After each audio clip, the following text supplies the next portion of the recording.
20 मंत्र सीधे विवाह से संबंधित थे और 16 मंत्र सूर्य से अर्थात विवाह का जो एक पक्ष है स्त्रीत्व वाला उससे संबद्ध थे।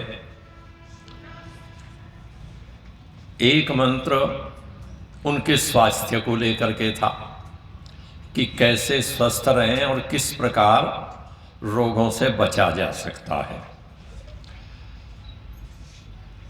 और 2 मंत्र वधू के वस्त्रों को लेकर के थे। अब विवाह तो अधूरा ही रह जाएगा ना जब तक मेकअप का काम नहीं होगा, ठीक ठाक से साड़ी नहीं बांधी जाए, कपड़े नहीं पहने जाए, व्यक्ति तो कैसे ही पहन ले, किंतु जिसका विवाह होना उसके तो वस्त्र भी ठीक होने चाहिए ना, उसको लेकर थे। और इस सूक्त में एक बड़ी रोचक बात भी है, दहेज की भी चर्चा हुई है।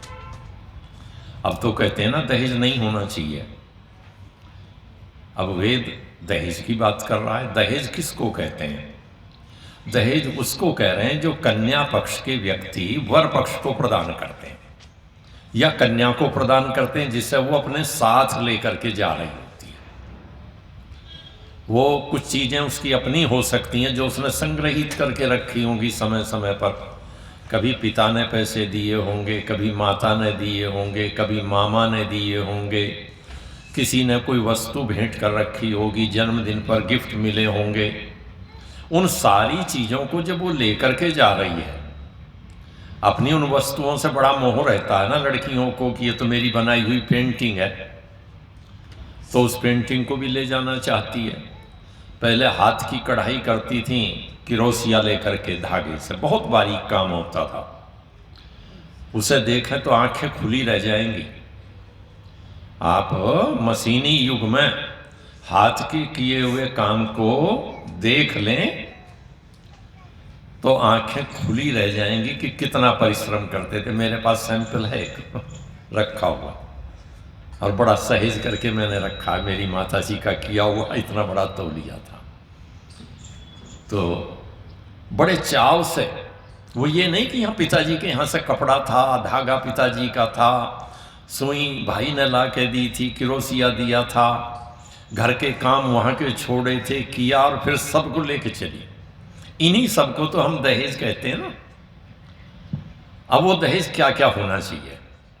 वेद ये नहीं कह रहा कि दहेज नहीं हो, ऐसा नहीं है कि लड़की को घर से विदा कर रहे हैं तो उठाया वैसे ही और ढेले की तरह से, सामान की तरह से उठाया और धकेल दिया कार में, चली जा हाथ हिलाती। नहीं नहीं नहीं, दहेज लेकर के जाना बड़ा जरूरी है दहेज, किंतु वो दहेज क्या लेकर के जाना ये बड़ा महत्वपूर्ण है। क्यों जरूरी है? तो ये जो 39 मंत्र हैं, अब 39 मंत्र सोचिए कितने विस्तार से चर्चा हो सकती है। पूरा गृहस्थ जीवन सिमट जाएगा, पूरा गृहस्थ जीवन 39 मंत्रों में आ सकता है। दहेज की बात कर रहे थे तो दहेज की बात करता हूं। 7वां मंत्र है, चित्तिरा उपबर्हणम चक्षुरा अभ्यंजनम द्यौर्भूमि कोशे आसीद यदयात सूर्यापति। जब सूर्या, अब देखिए जो विवाह होकर के जा रही है वो कोई मामूली नहीं है, कोई साधारण नहीं है, वो सूर्या है, वो तेजस्विनी है। ये बाहर का मेकअप किस लिए किया जाता है? अच्छा सोचिए, केवल दमकने के लिए किया जाता है कि देखने वालों को लगे कि हाँ कोई रंग रूप है, कोई लावण्य है, कोई सौंदर्य है। यही दिखाने के लिए तो सारी साज सज्जा हो रही है बाहर की। तो ये जो साज सज्जा हो रही है, इसके बाद जो उसका सौंदर्य निखर करके आ रहा है, वेद कहता है वो सौंदर्य नैसर्गिक सौंदर्य यदि हो तो फिर कहने क्या है उस सौंदर्य की। तो कहता है कि क्या क्या हो। अच्छा, बिस्तर देते नहीं देते? आजकल तो देते नहीं, आजकल तो काम चल पड़ा एक ये कंबल ऐसे आ गए हैं मिंट ब्लैंक, सब वो दे देते हैं। नहीं तो पहले क्या हुआ करता था पूरा बिस्तर होता था, दरी भी थी, गद्दा भी था, उसके ऊपर एक चादर भी थी, ओढ़ने के लिए रजाई भी थी, कोई और चादर थी ओढ़ने की, और एक चीज और भी होती थी उसमें। हाँ देते हैं, कहीं कहीं है, एक चीज छूट गई है, बताइए कौन सी छूटी? मैंने चीजें गिनाई थी और आप ध्यान से सुन रहे थे, तो कौन सी छूटी मैंने बताएं? क्या छूटा? तकिया। भूटानी जी कह रहे हैं तकिया छूट गया। अच्छा, वहां से पहुंचाइए आपने। तो देखिए, वेद कहता है कि तकिया भी होना चाहिए। तकिया क्या होता है? तकिया वो जब हम जिस पर लेटते हैं और बड़े आराम से सिर रख करके जिससे हमें राहत मिले, वही तो तकिया है। अब हमें वो राहत कब मिल सकती है अपने गृहस्थ जीवन में जाकर के? किसी भी कन्या को जो वधू है उसको राहत कब मिलेगी? तो कहा उसके पास तकिया होना चाहिए, उपबर्हणम। पर किसका उपबर्हणम हो? चित्तिरा उपबर्हणम है, उसके पास चेतना का। मूर्खता नहीं, नई जगह जा रही है, सारी बातें पूछनी नहीं है, देखकर समझ लेना है? देखकर ही किसके किसके साथ कैसे संबंध है, किसका किसके साथ किस प्रकार का व्यवहार है, ये सारी चीजें पुरुष समझे न समझे, यदि कोई समझदार लड़की है तो वो बिना कहे बहुत सी चीजें समझ जाती है, जरूरी नहीं पढ़ी लिखी हो। पुरानी माताएं, दादी हमारी आपकी कितनी पढ़ी लिखी थी, किंतु बहुत मामलों में हमारी इन बहन बेटियों से ज्यादा समझदार थी। संबंधों का कैसे निर्वाह करना है ये सब आता था उन्हें। तो क्या है? चित्तिरा उपवर्णम। उसका जो उपवर्णन है, जो उसका तकिया है, वो किस चीज का होना चाहिए? वो संज्ञान का होना चाहिए, चेतना का तकिया हो। तो उसके पास इतनी जागरूकता हो, चेतना मीन्स इतनी जागरूकता हो कि बस आराम से उस जागरूकता के सहारे उसकी जीवन यात्रा बड़े आराम से कटती रहेगी। यदि चेतना है, चीज को समझने का सामर्थ्य है, एनालिसिस करने का सामर्थ्य है, वस्तुओं को देख करके एनालिसिस करना, क्या करना है और क्या छोड़ देना है, किसके साथ कैसा बर्ताव करना है, ये चेतना का तकिया भी उसके साथ हो। और सुरमा भी होना चाहिए, नहीं होना चाहिए? आजकल भी तो सुरमा मिलता है, लगाया जाता है। आजकल तो पेंसिल वेंसिल सी लगा लगू के बाहर भी पहुंच देते हैं, किंतु वो सुरमा भी हो, अंजन भी हो। और कैसा अंजन हो? अभ्यंजनम। कैसा अंजन हो? चक्षुरा अभ्यंजनम, आंख में लगा हुआ अंजन हो। कैसा? चक्षु चष्टे। ये केवल गोलक की बात नहीं हो रही है, उसकी आंख के अंदर ऑब्जर्वेशन की पावर हो। किसी भी चीज को देख करके वो ऑब्जर्व कर सके, उसको भली प्रकार जान सके, समझ सके। चीज देखी और देखते ही समझ गई, कहने की जरूरत नहीं पड़ी। आंखों को कहते हैं ना, आंखें जुबा नहीं है मगर बेजुबा नहीं है। जुबान नहीं है पर सब कुछ कह देती हैं आंख है। तभी तो छोटा सा बच्चा, माँ ने जरा सी आंख उधर को उठाई और जा रहा था किसी अनजान की ओर को, और माँ ने आंख उठाई और बिल्कुल वहीं जाम हो गया। कोई कुछ दे रहा है और माँ ने जरा सी आंख उठाई तो नहीं लेगा, होता है। तो कौन बता रहा है, कौन कह रहा है? आंख। तो इस आंख में अब देने वाले की क्या नियत है? सोचिए, बच्चे को कोई कुछ दे रहा है, वो बच्चा ऑब्जर्व नहीं कर सकता, ऑब्जर्व मां करेगी। वो मां करेगी कि ये देने वाले की जो नियत है वो हमेशा अच्छी नहीं होती। खासतौर से ऐसे मामलों में जब कोई किसी छोटे बच्चे को दे रहा है महिला के साथ, या उसको प्यार कर रहा है, बस में देखा होगा ना, बहुत सारे लोग जबरदस्ती प्यार बांटते फिरते हैं। वो जो प्यार बांट रहे हैं, वो प्यार किस दृष्टि से बांट रहे हैं? उनके पीछे उनका सोच, उनका चिंतन क्या है? इस बात का ऑब्जर्वेशन कौन करेगा? वो ऑब्जर्वेशन करने की सामर्थ्य उस महिला में होगी, ये उसके पास होना चाहिए। उसकी दृष्टि इतनी स्पष्ट हो, ऑब्जर्वेशन की ऐसी पावर हो कि सामने वाले के हाव भाव को देखते ही समझ जाए कि ये क्या कहना और क्या करना चाहता। कहा कुछ नहीं, किया कुछ नहीं, किंतु उस सब को समझने का और जानने का सामर्थ्य उसके पास हो। और ये कहाँ से आएगा? पति के घर जाके कुछ नहीं सीखना, पीछे से लेके चलना। इसीलिए तो दहेज है। द्यौर भूमि कोशय आसीत है। जब घर से चलते थे, अब तो बड़े बड़े सूटकेस आ जाते हैं। पहले भी एक लोहे का ट्रंक चला करता था, छोटा सा बक्सा, जिसमें अपना सामान रख के चलते थे। तो वो कोस भी होना चाहिए।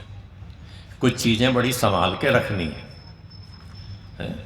तो उसका ढक्कन भी बहुत अच्छा होना चाहिए। ऐसे ही नहीं कि आजकल के जैसे ट्रॉली बैग के हैं, खोल लेते हैं ना रास्ते में, आपको पता भी नहीं चलता। नहीं हुआ कभी दीक्षा जी? यात्रा नहीं करती, करेंगी तो पता लग जाएगा। आप घर जाके खोल के देखेंगी, वो ऐसी जगह से कट लगाएगा, आपको पता नहीं चलेगा, और सारा जो निकालना है वो निकाल लेगा। तो उसके पास अपने सामान को रखने के लिए, सामान केवल भौतिक ही नहीं, जो कुछ भी रखना है, साज संवार करनी है जिन चीज़ों की, उनके लिए जो उसके पास वो पात्र हो, चाहे उसे बैग नाम दे लीजिए, संदूक कह लीजिए, सूटकेस कह लीजिए, कुछ ही नाम दीजिए, वो जो कुछ भी उसके पास हो वो क्या है, कितना विशाल हो, कितना बड़ा हो। ऐसा नहीं कि 10 पोटली बांधती फिर रही है और बस में से एक छूट गई, गिनती में ही नहीं आ रही, कहीं प्लेटफार्म पर रह रही है। वो जो कुछ है वो इतनी समझ से, इतनी व्यवस्था से हो जीवन कि द्यौर भूमि कोशय आसीत, पृथ्वी से लेकर के और द्यू तक जो कुछ भी हो सकता है, उस सब के बारे में उसकी जो समझ है वो उसके पास हो। और इन सब को लेकर जो जा रही है, तो फिर तो रथ और कारवार भी तो ठीक ठाक सी होनी चाहिए। तो क्या है, एक 10वें मंत्र में कहा, मनो अस्याह अने आसीत। जो रथ भी तो होना है, बैठ करके जाएं। पहले रथ चला करते थे, तो रथ कैसा हो?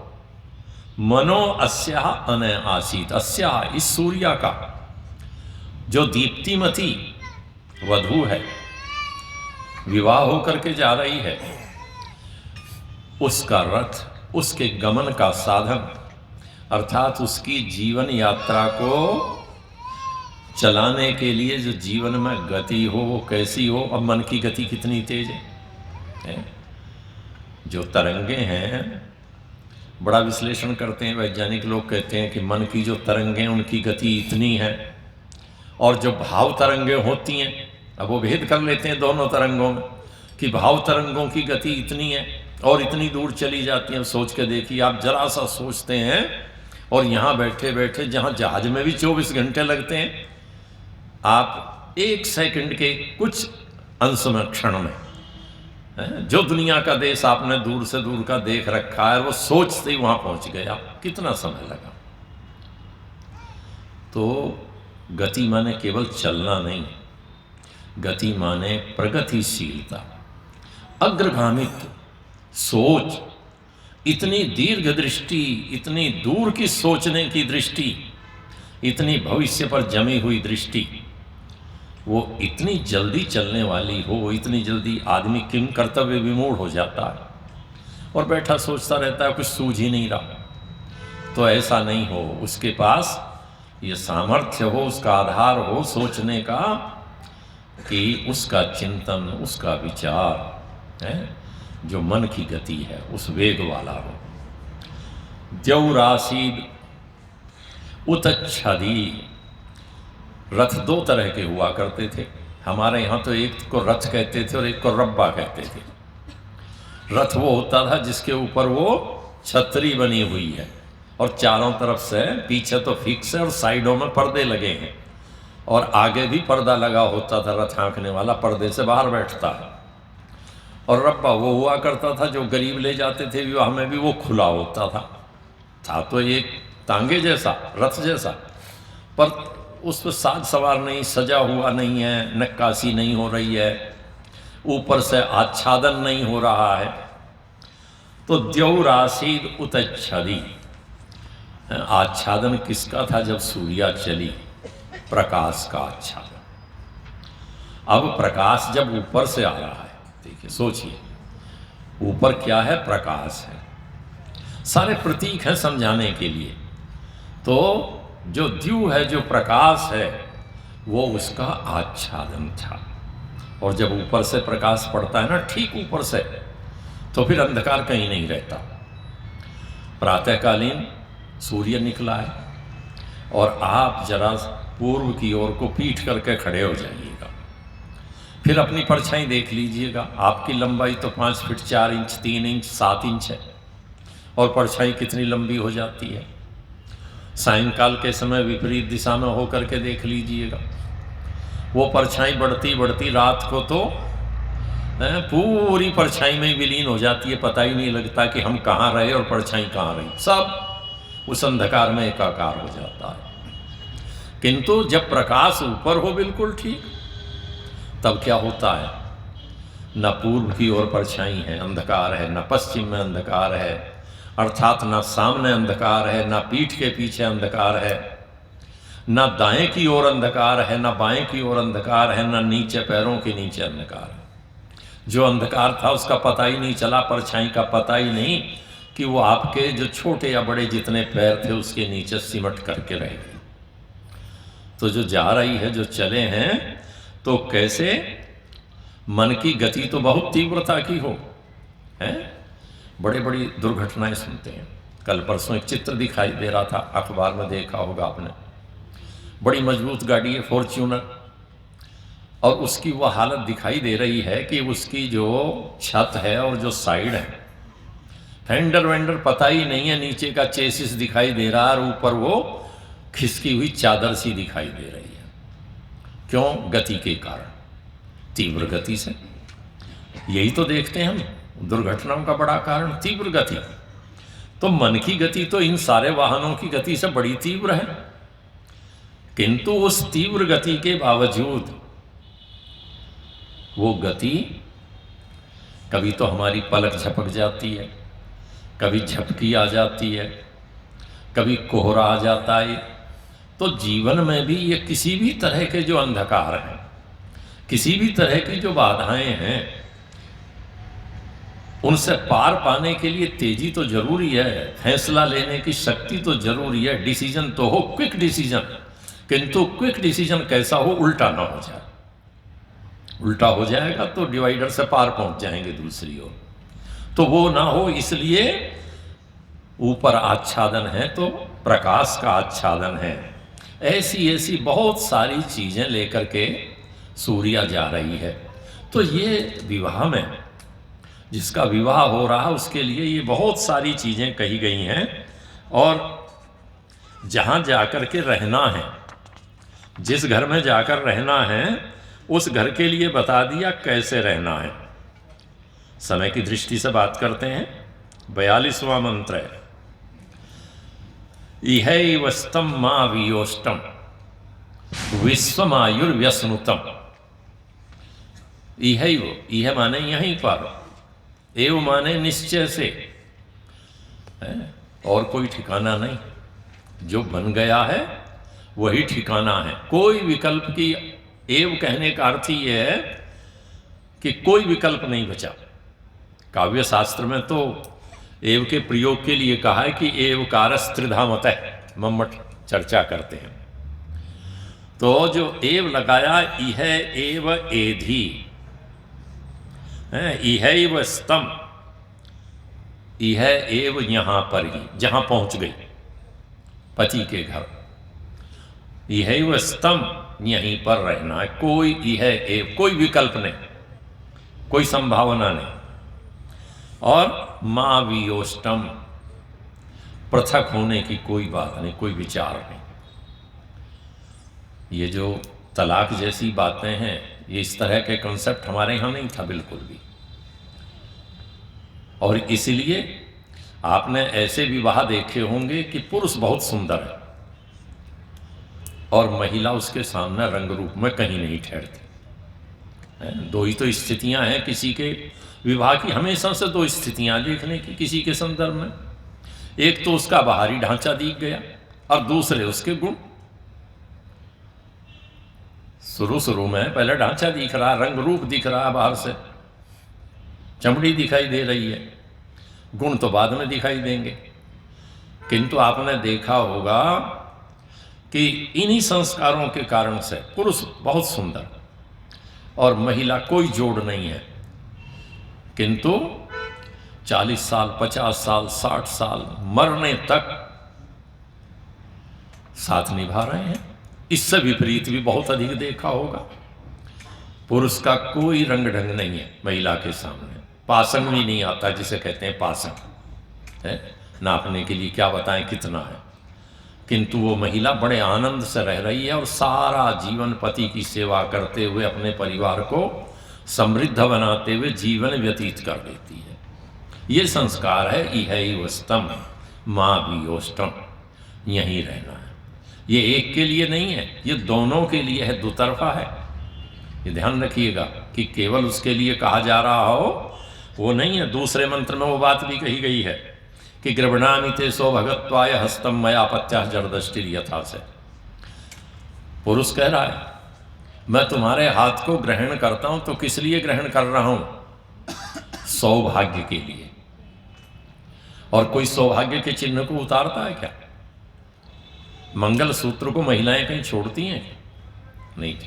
भले ही आजकल लॉकर में रखना पड़े बचा करके, जरूरत पड़े पर उसे नहीं बेचना चाहेंगी। कंगन बेच दिए जाएंगे, कुंडल बेच दिए जाएंगे कुछ काम करने के लिए, किंतु मंगल सूत्र तो बचा करके रखने का प्रयास गरीब से गरीब महिला करती है।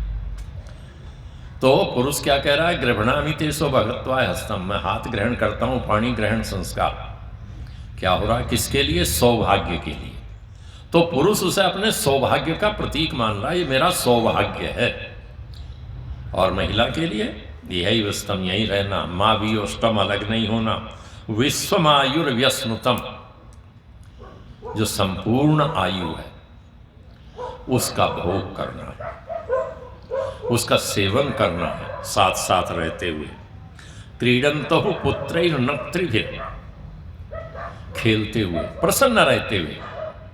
देखिए कितनी चिंताएं हो, कितनी थकान हो, जब खेल के मैदान में खिलाड़ी हो जाता है तो फिर ध्यान नहीं रहता मैं कितना थका हुआ हूँ, चाहे बाद में जा कर के गिर जाए।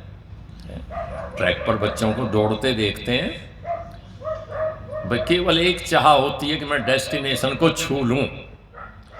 दौड़ने वाले धावक गिर जाते हैं उसके बाद जा कर के, किंतु पूरी शक्ति लगा दी, उस समय कुछ ध्यान नहीं है। तो जीवन कैसा व्यतीत करना है? क्रीडंतौ, क्रीड़ा करते हुए प्रसन्नता पूर्वक, मोद के साथ, आवारागर्दी नहीं, मोद के साथ करना है, क्रीड़ा करते हुए करना है। किनके साथ? पुत्रैर्नक्त्रिभिः, अपनी संतति के साथ, नातियों के साथ, पोतों के साथ, किसी के प्रपौत्र हों तो उनके साथ। अब हो रहा बिल्कुल विपरीत है, पोते तक जाने का नंबर ही नहीं आता, पहले ही सब अलग हो जाते हैं। तो वो नहीं, क्रीडंतो पुत्रैर्नक्त्रिभिः मोदमानौ स्वे गृहे, अपने घर में है। वो अपने घर के लिए वो है,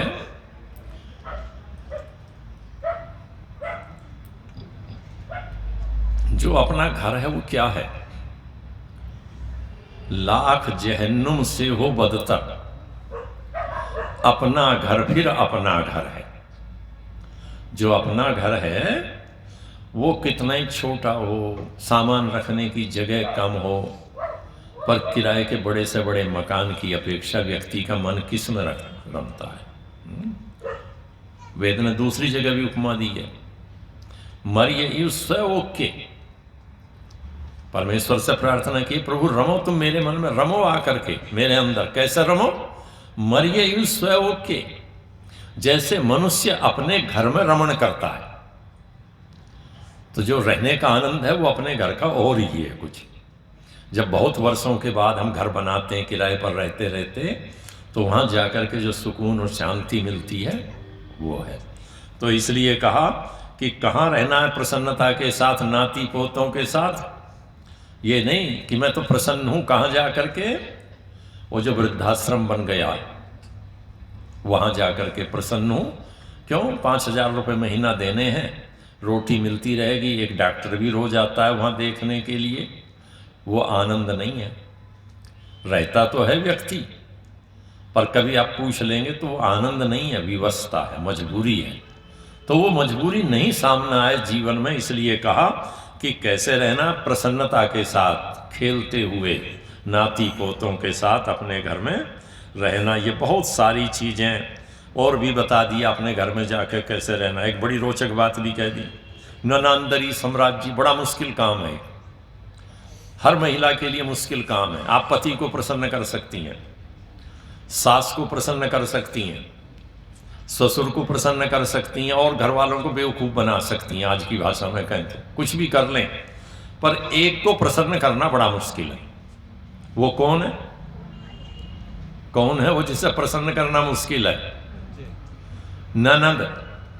हाँ, भूटानी जी अब की बार नहीं लगा निशान। वो है जिसको प्रसन्न करना बड़ा कठिन है, वो है ननद। उसको क्या कहते हैं? ननांद्री है। क्यों है ये ननद? इसको प्रसन्न करना क्यों मुश्किल है? यहाँ तो कह दिया साम्राज्य, तो उसकी भी साम्राज्य हो, अर्थात तेरा हुक्म उस पर भी चलता हो। घर वालों पर तो चलेगा ही, सास ससुर पर, पर ननद पर भी चलता हो। क्यों? नैनंदयति, वो कभी अपनी भाभी से आनंदित होती ही नहीं। बहुत अपवाद है जो आनंदित हो जाए, नहीं तो आप सब जानती हैं इस बात को, है?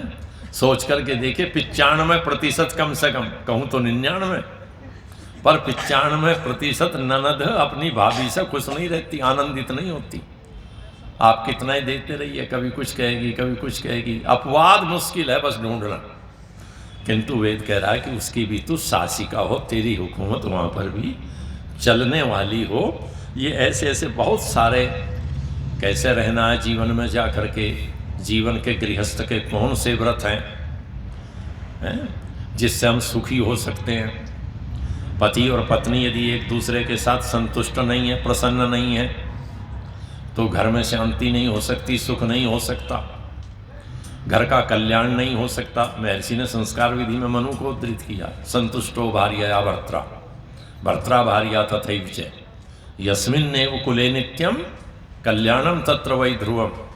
जहाँ वो संतोष आ गया है दोनों के मध्य में, वो संतोष ही सुख का मूल है।